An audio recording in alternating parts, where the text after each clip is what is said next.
آپ کا وزیر اعظم آپ کے ساتھ اس سلسلے کی دوسری نشست لے کر ہم آپ کی خدمت میں حاضر ہیں۔ آپ وزیر اعظم پاکستان عمران خان سے براہ راست فون پر بات کر سکتے ہیں۔ نمبر آپ کی ٹی وی اسکرین پر آ رہا ہے 05192249000۔ الحمدللہ رب العالمین الرحمن الرحیم مالک یوم الدین ایاک نعبد و ایاک نستعین اہدنا الصراط المستقیم صراط الذین انعمت علیہم غیر المغضوب علیہم ولا الضالین آمین۔ ایک بار سب مل کر درود شریف پڑھ لیجئے۔ اللہم صلی علی محمد وعلی آل محمد کما صلیت علی ابراہیم وعلی آل ابراہیم انک حمید مجید۔ اللہم بارک علی محمد وعلی آل محمد کما بارکت علی ابراہیم وعلی آل ابراہیم انک حمید مجید۔ اس سے پہلے کہ ہم آپ کی ٹیلی فون کالز لیں، وزیر اعظم پاکستان عمران خان صاحب آپ سے بات کریں گے۔ بسم اللہ الرحمن الرحیم۔ ایاک نعبد و ایاک نستعین۔ میں آپ کی کال سے پہلے بہت اہم آپ سے بات کرنا چاہتا ہوں، اور وہ ہے کہ جو کرونا کا یہ جو تیسرا ویو ہے، اس کو میں آپ سب سے تاکید کرتا ہوں کہ پہلے اور دوسرے جو ویو آیا تھا، پہلا تو سب سے زیادہ آیا تھا اور دوسرا کم آیا تھا، یہ سب سے خطرناک ہے۔ میں آپ کو اس لیے یہ تاکید کر رہا ہوں کہ اللہ نے پاکستان پہ خاص کرم کیا، ہمیں بڑی مشکل وقت سے بچایا۔ اگر ہمارے اوپر ہمارا اسی طرح کا کرونا کا ویو اس طرح کا آتا جس طرح یورپ میں، جس طرح امریکہ میں، جس طرح برازیل میں، جس طرح ہندوستان میں، بلکہ ایران میں بھی اگر اس طرح کا ویو آتا اور ہمیں ریسٹرکشنز لگانی پڑتی، لاک ڈاؤن بڑی دیر تک لگانا پڑتا، تو پہلے ہمارے معاشی حالات ٹھیک نہیں تھے، تو جو اس سے غربت پھیلنی تھی پاکستان میں اور جو مشکل حالات سے گزرنا تھا، میں اس لیے کہتا ہوں کہ ہمیں ہاتھ اٹھا کے اللہ کا شکر کرنا چاہیے کہ اس نے ہمیں اس مشکل وقت سے بچایا۔ اب یہ جو تیسرا ویو آ رہا ہے، آج ہم بیٹھ کے کوئی نہیں کہہ سکتا کہ کدھر تک اب جائے گا۔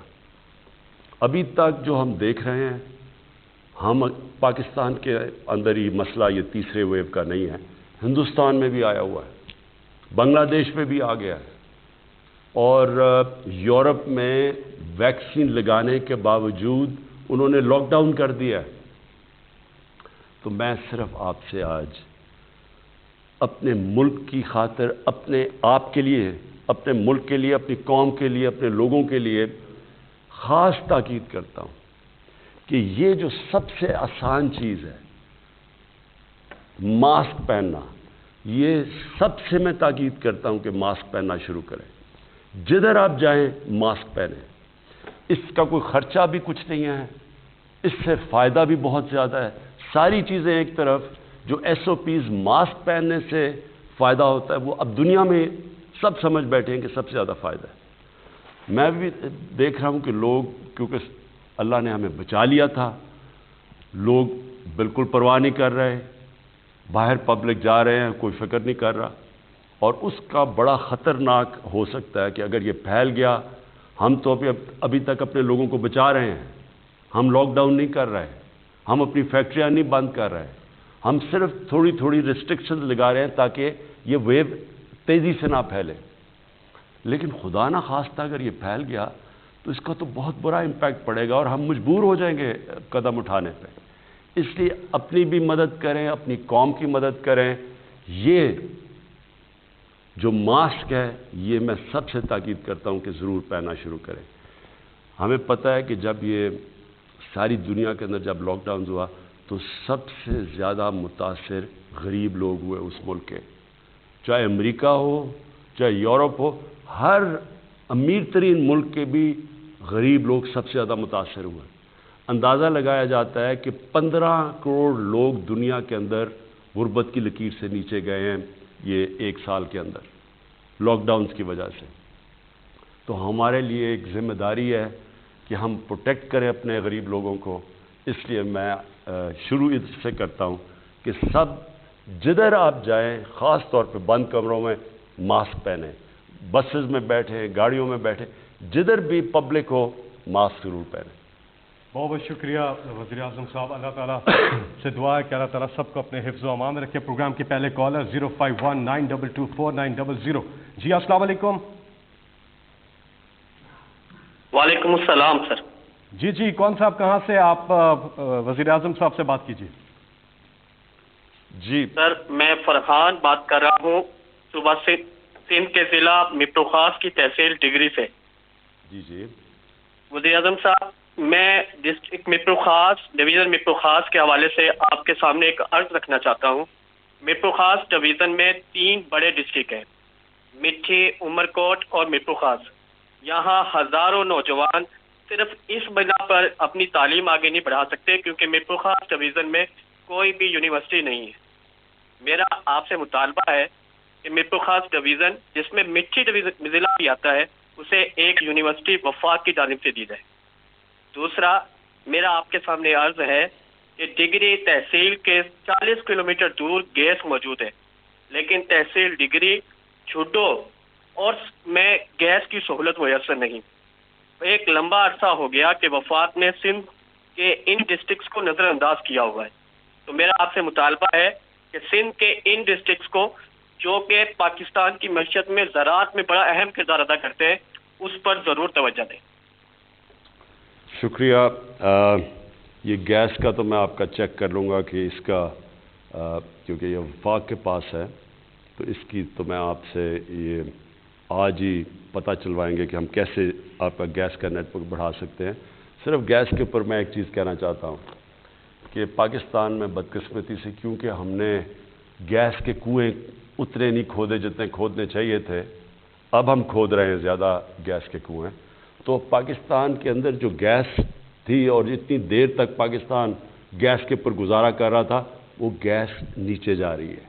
ہماری جو اپنے ملک میں گیس ہے وہ اب نیچے جا رہی ہے، اور جو امپورٹ کرنے والی گیس ہے، جو ہم باہر سے امپورٹ کرتے ہیں، جس کو یہ LNG کہتے ہیں، اس کی اب مقدار بڑھتی جا رہی ہے۔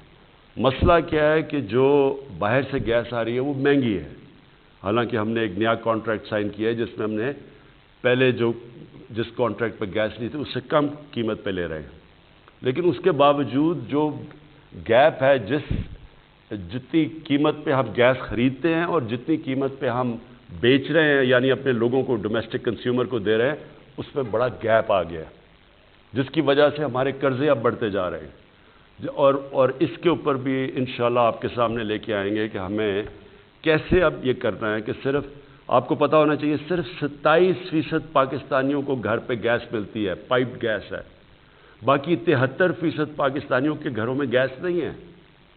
تو جو 27% پاکستانی ہیں ان کو ہم جب سستی گیس دیتے ہیں تو یہ ذہن میں ڈالیں کہ یہ جو باقی 73% پاکستانی ہیں وہ سبسڈائز کر رہے ہیں ان کے لیے، یعنی وہ اس کی قیمت ادا کرتے ہیں سستی گیس ان 27% پاکستانیوں کو دینے کے لیے۔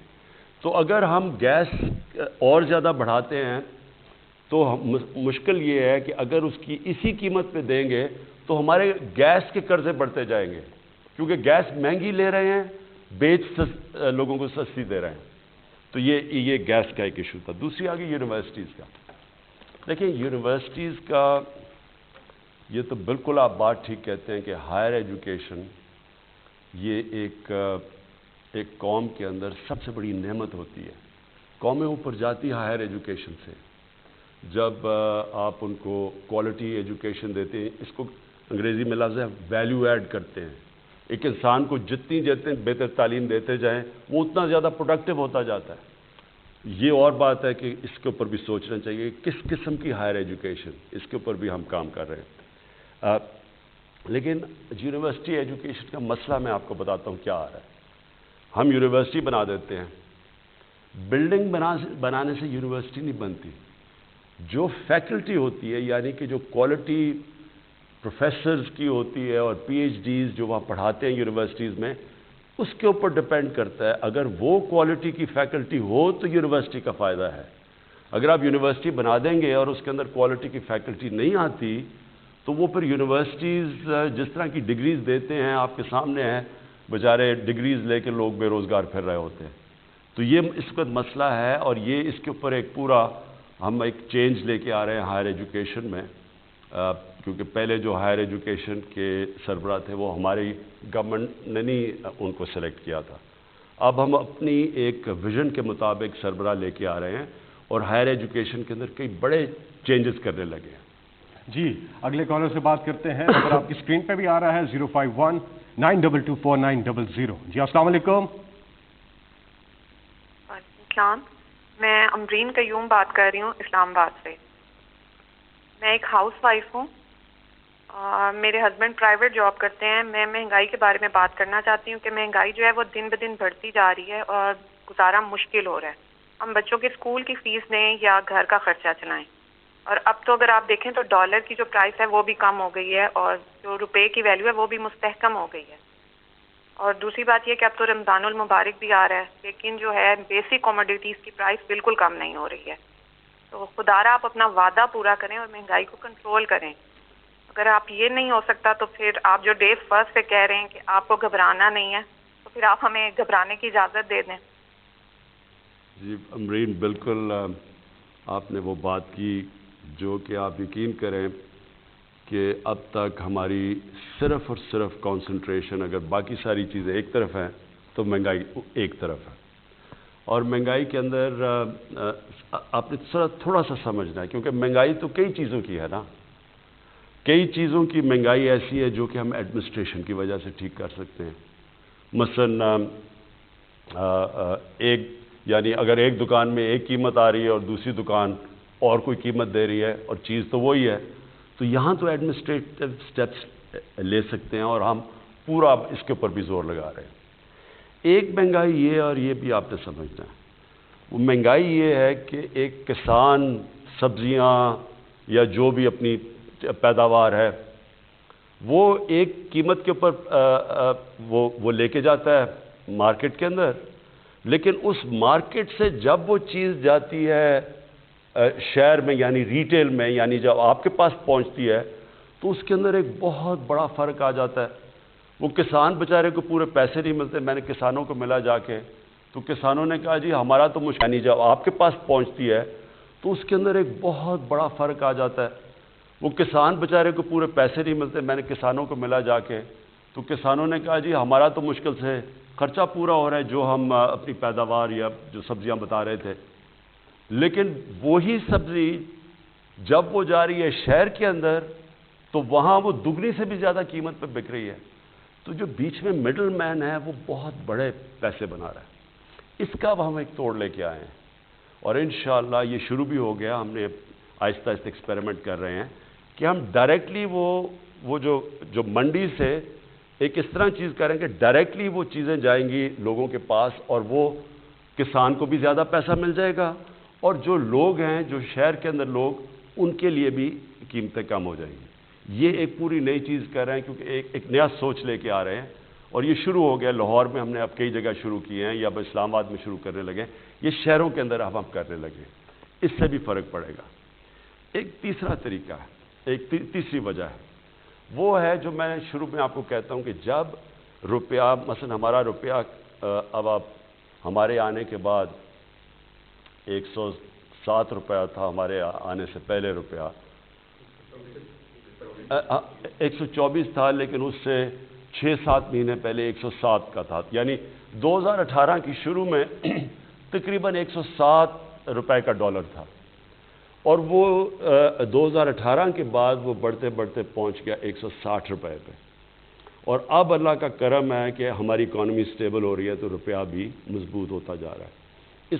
اس کا آپ کو افیکٹ آئے گا. مثلا امیجیٹلی افیکٹ تو آ گیا نا کہ ڈیزل کی قیمت گر گئی، آپ کو پیٹرول کی قیمت نیچے آ گئی، تو یہ تو آپ کو افیکٹ نظر آ گیا جب روپیہ مضبوط ہوا. لیکن اس کی جب 107 سے 150 روپے پہ بھی گیا تو اس کا افیکٹ کس کے اوپر پڑا؟ بجلی کے اوپر پڑا. آدھی بجلی بنتی ہے تیل سے، تیل ہوتا ہے امپورٹ.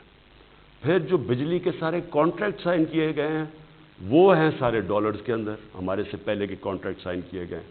تو وہ کیونکہ ڈالر کے کانٹریکٹس ہیں وہ ایک دم اس کے اوپر بھی افیکٹ پڑ گیا. جیسے ہی ڈالر مضبوط ہوا روپیہ گرا ادھر بھی قیمت بڑھ گئی.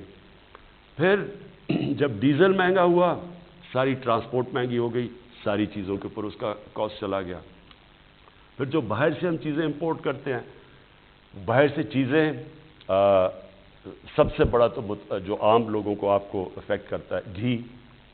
اب تقریباً 70% ایڈیبل آئل امپورٹ کرتے ہیں, تو 70% جو گھی کے اندر جو تیل جاتا ہے وہ امپورٹ کرتے ہیں. پھر دالیں, سب سے افسوسناک چیز یہ ہے کہ ہم نے ابھی تک ایک وہ زرعی ملک, ہم 70% دالیں اپنی امپورٹ کرتے ہیں. تو وہ یہ ساری چیزیں مہنگی ہو گئی. اور ایک اور مسئلہ آیا کہ ہمیں گندم جو کہ پاکستان میں ہمیشہ ہوتی تھی, وہ ہماری آبادی کیونکہ بڑھتی گئی ہے, جو گندم پاکستان میں تھی اس کے اندر خسارہ آ گیا. ایک تو بارشیں غلط ٹائم پہ ہو گئی, تو ہمیں ایک سال کے اندر 40 لاکھ ٹن گندم امپورٹ کرنی پڑی. اور اس کے علاوہ گندم امپورٹ, اور اس کا سارا امپیکٹ پڑا, یعنی جیسے آپ گندم امپورٹ کرتے ہیں تو وہ مہنگی, باہر سے مہنگی آئی یہاں سے, تو اس کا بھی امپیکٹ پڑا. تو جو امپورٹس مہنگی ہوئی روپے گرنے سے, ایک وہ ہو گئی. پھر ایک بدقسمتی سے ایک اور اب چیز ہم نے آہستہ آہستہ انکوائریز میں پتہ چلا, وہ کیا ہے, یہاں بیٹھے ہوئے ہیں مافیاز. یہ امرین آپ نے سمجھنے کی بات ہے. یہاں پاکستان میں وہ لوگ بیٹھے ہوئے, قائد اعظم نے بھی ان کی بات کی تھی, جو ذخیرہ اندوزی کر کے قیمتیں اوپر بڑھاتے ہیں.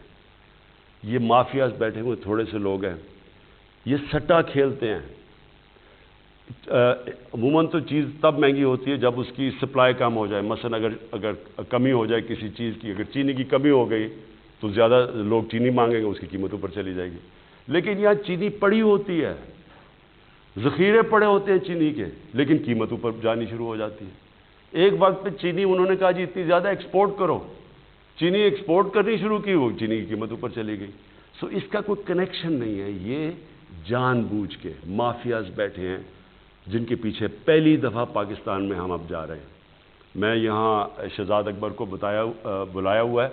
یہ آپ کو اصل میں کیونکہ پوری انکوائری کی گئی اس کے اوپر, ایف آئی اے نے پوری اس کے اوپر انکوائری کر کے تو رپورٹ لے کے آئے کہ کس طرح آرٹیفیشلی چینی کی قیمت اوپر کی جاتی ہے, لوگوں کا بیچاروں کا خون چوسا جاتا ہے.